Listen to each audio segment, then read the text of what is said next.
দেখেন আল্লাহ সুবহানাহু ওয়া তাআলা যে আমাদেরকে এমনি জান্নাতের জন্য সৃষ্টি করেছে, এটাই তার দলিল। আপনি কথা ফিল করেন না দেখে আপনি বুঝেন না। আপনার বাবা কোনো কর্ম করেনি, সৃষ্টির পর থেকেই জান্নাতে। বুঝেন কথা? এটা কিসের কারণে হয়েছে?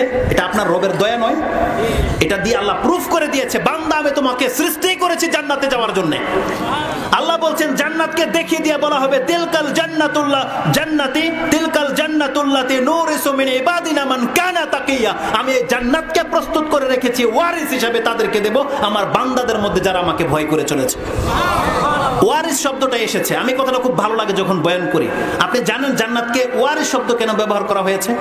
আপনার বাপদাদা মরে গেলে ওই বাড়িটা কে মালিক হয়? এটার কি বলে? ওয়ারিস সূত্রে মালিক আপনি। আল্লাহ সুবহানাহু ওয়া তাআলা এই জন্য আমাদের বাবাকে প্রথমেই জান্নাতের মালিক করে দিয়েছে।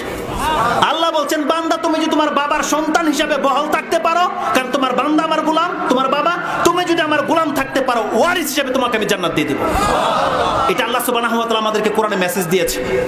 তো সেই জান্নাত একটা গাছ ছিল, যে একটা গাছের কারণে আমাদের বাবার একটা ভুল হয়ে গেছে, মিস্টেক হয়ে গেছিল। আল্লাহ বলছেন লা তাকরাবু হাযিহি শাজারা। তাহলে আল্লাহ সুবহানাহু ওয়া তাআলার দয়া দেখেন, যেই একটা ভুলের কারণে আমাদের বাবা দুনিয়াতে আসতে হয়েছে, আল্লাহ বলছেন বান্দা তুই জান্নাতে চলে আয়, আমি সেই অপশনই রাখি নাই।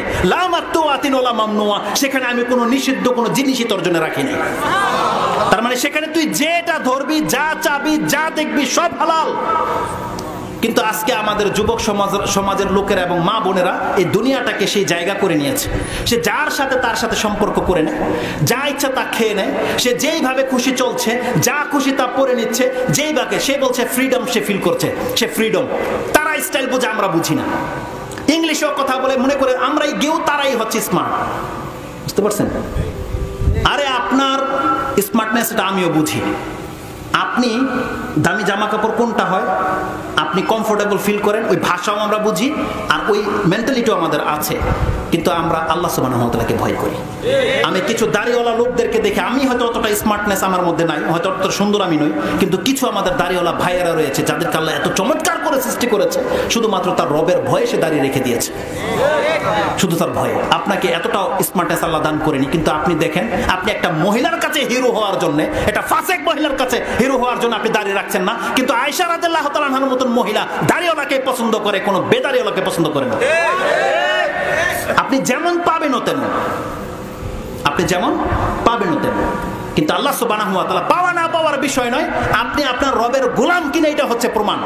আরে ফেসবুকে স্ট্যাটাস দেয় এক মহিলা বলছে সমস্ত ছেলেরা যদি বলতো পর্দাশীল মহিলা ছাড়া বিয়ে করবো না, তাহলে সমস্ত মহিলা পর্দা করে নিত। আরেক পুরুষ স্ট্যাটাস দিছে যদি সমস্ত মহিলারা বলতো দাড়িওয়ালা ছেলে ছাড়া আমরা আর বিয়ে বসবো না, তাহলে সমস্ত ছেলেরা দাড়ি রেখে নিত। এই নির্বোধ মহিলা কি বুঝে ওর বিয়ের বয়স কখন হয়? এই পুরুষকে বুঝে আর বিয়ের বয়স কখন হয়? ইবাদতের সময় কখন হয়? যেমনি সে বালেগ হবে তখনই তার ইবাদতের সময় চলে আসে। আর তার পর্দা ফরজ 12 বছরে 10 বছরে, আর তার বিয়ে করবে সে 18 বছরে। তাহলে তুই বিয়ে বসবি, পাবি কিনা না পাবি সেটা তো পরের ব্যাপার। 12 বছর তোর উপর পর্দা ফরজ হয়ে গেছে, তোর দাড়ি গজিয়ে গেছে, মানে এখনো বীর্য গজায়নি, বিয়ে তো পরে আসবে, তোকে দাড়ি রাখাটা তো আল্লাহ ফরজ করে দিয়েছে। বিয়ের সাথে দাড়ির কি সম্পর্ক? আল্লাহ যদি ওকে বিয়ে না দেয়, ওর তকদিরে যদি কোনো হাজবেন্ডই লেখা না থাকে, ওকে এইভাবে নির্বোধ হয়ে মারা যাবে? আরে দুনিয়া দিয়ে কি পরকাল আল্লাহর বন্দিকে কম্পেয়ার করা যায়, তুলনা করা যায় কোনোদিন? আল্লাহ সুবহানাহু ওয়া তাআলা প্রত্যেকটা ব্যক্তিকে পরীক্ষা করছে, কিন্তু এই নির্বোধ জাতিরা বুঝে না। এগুলো স্ট্যাটাস হলো, এইটাকে পর্দা, এটাকে পরহেজগারি বলে, এটাকে আল্লাহর বন্দিগি বলে। আল্লাহ বলছে তোর তকদিরে স্বামী থাক বা না থাক, তোকে পর্দা করতে হবে, এটাই হচ্ছে ফাইনাল। আমরা কি মহিলাদেরকে চুজ করার জন্য আমরা দাঁড়িয়ে রেখেছি? এটা আল্লাহ সুবহানাহু ওয়া তাআলার বন্দেগী। এটা কি আল্লাহ সুবহানাহু ওয়া তাআলার বন্দেগী। তো কোন কথা থেকে এখানে চলে আসলাম?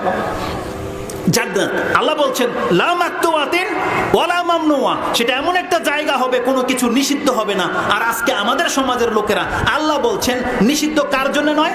জান্নাতীদের জন্য নয়। তাহলে দুনিয়াতে কার জন্য নিষিদ্ধ নয়? যারা কাফের, কাফের মদ খেয়ে নিচ্ছে, কাফের গান বাজনা শুনছে, কাফের ড্যান্স করছে, কাফের নাইট ক্লাবে যাচ্ছে, কাফের 30 ফার্স্ট নাইট পালন করছে, কাফের বার্থডে পালন করছে।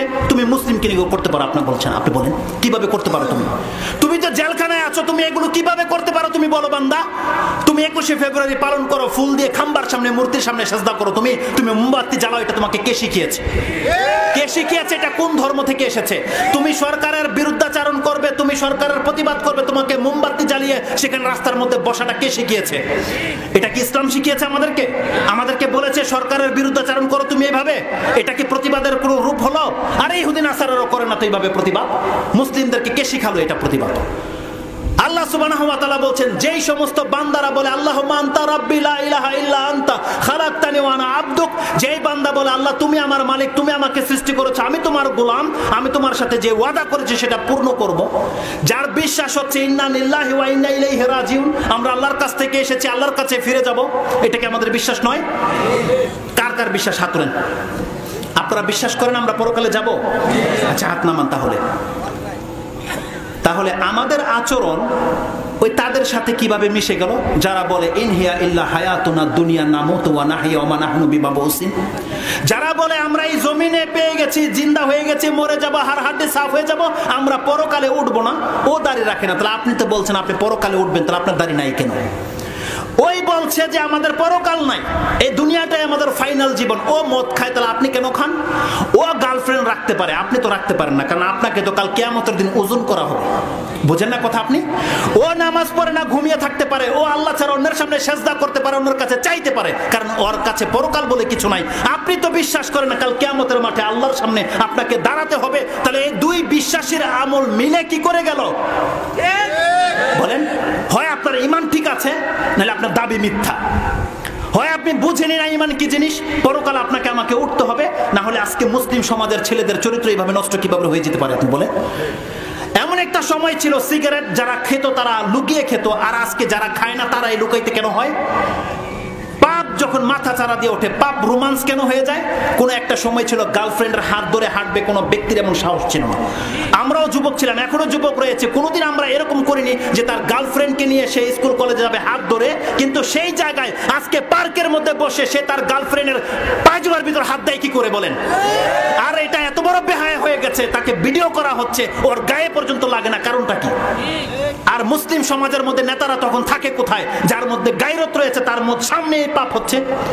কোন ব্যক্তি যদি দায়িত্বশীল থেকে থাকে আর তার বাড়ির সামনে তার গাছের নিচে যদি কোন দুইটা জোড়া একসাথে থাকে, তখনই তার পাছার মস্ত চরিত্র থেকে মুক্ত।